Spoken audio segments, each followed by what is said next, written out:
દીકરી વહાલનો દરિયો કહીને અમને ના સતાવો, અમે ભલે નાની વીરડી છીએ, દરિયો કદી ના બનીએ, દીકરી ઈ જ અમારે મન દીકરો છે એવું કહેતા મા બાપને બે હાથ અને ત્રીજું માથું નમાવીને વિનંતી કરીએ છીએ કે અમારે નથી દીકરો બનવું, અમે દીકરી બનીને જ તમારું નામ રોશન કરવા સક્ષમ છીએ. દીકરી જાતનું અપમાન કરનારા સૌ કોઈ સાંભળી લેજો.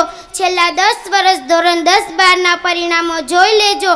દીકરીનું પરિણામ જ ઉજળું છે. એક નાની જ્યોતિ વીજળી આપણને પ્રકાશમય બનાવે છે. દરિયો શું કામનો ખારો લાગે છે?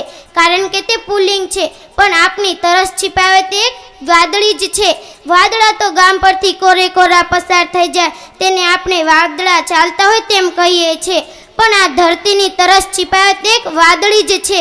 દરિયો ઉછાળા મારે છે ને તે પણ એટલા માટે કે દરિયો શેનો જળજળ ભર્યો, સાગર નામે રાજા તેને ન મળી રાણી, ત્યાં દૂર થકી ડુંગરની દીકરી દોડતી દોડતી આવી ને પછી દરિયો પાણી પાણી ને નદીઓ થઈ ગઈ રાણી. નદી પણ એક સ્ત્રી જ છે, તે માટે દરિયો લહેરાતો જોવા મળે છે.